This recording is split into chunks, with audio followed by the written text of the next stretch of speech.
Noting papers allow the DSB to raise issues and provide information to participants, distinct from the formal consultation process via decision proposals. This is a summary of Noting Paper 352, Cost and Change Considerations.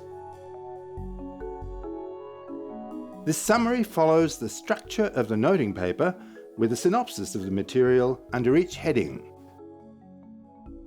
Context.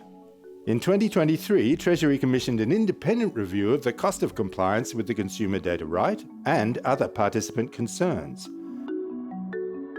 The review discusses improving consultation and transparency and managing costs.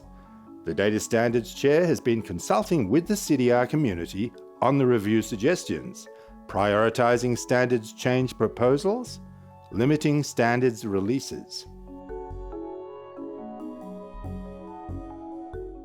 Amount and frequency of change. The review suggests that participants would find standards changes more manageable with a small, fixed number of scheduled standards releases per year, and with changes generally reduced.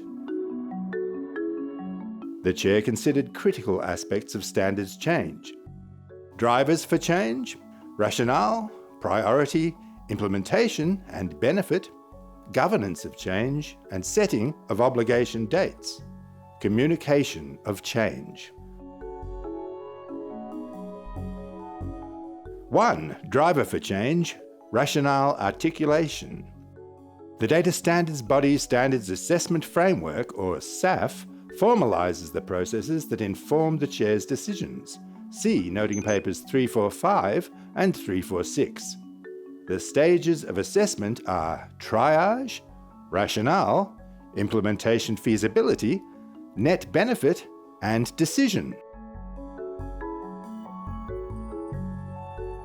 CDR Community Feedback. Feedback from the CDR community focused on the rationale for changes and on the processes that informed decision-making. Stage 1, triage. The DSB has updated the Standards Assessment Framework with a preliminary triage stage. The preliminary assessment is based on the problems the change aims to solve, impact on stakeholders, and policy priorities. Stage 2, rationale. The SAF ensures that for each change, a strong rationale is developed and documented. To the tasks undertaken in maintenance iterations, the DSB has added requirements analysis for change candidates. Stage 3, implementation feasibility. The DSB proposes to emphasise defining the problem and understanding the rationale for the change.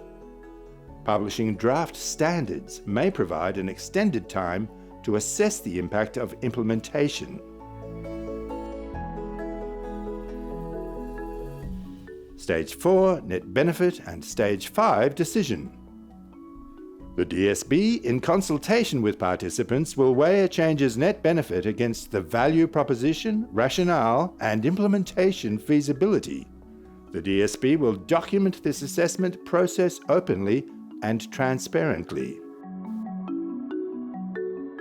General feedback received during the engagement process included: the rigour of the Standards Assessment Framework should be moderated by practical considerations. ADRs and consumers would benefit from data holders improving the availability, quality, and consistency of their data.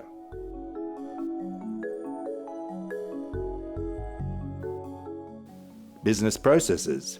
Noting Paper 345 on DSB operations documents the business processes associated with the Standards Assessment Framework. These processes emphasize engagement with the CDR community at each stage of change assessment, particularly in the earlier stages of triage and initial assessment. 2. Governance of change, obligation dates. The DSB considered obligation dates and release frequency in consultation with members of the CDR community. The Chair currently plans 5 scheduled obligation dates per year. Obligations may not fall on all of these dates. The default lead time for obligation dates is 6 months.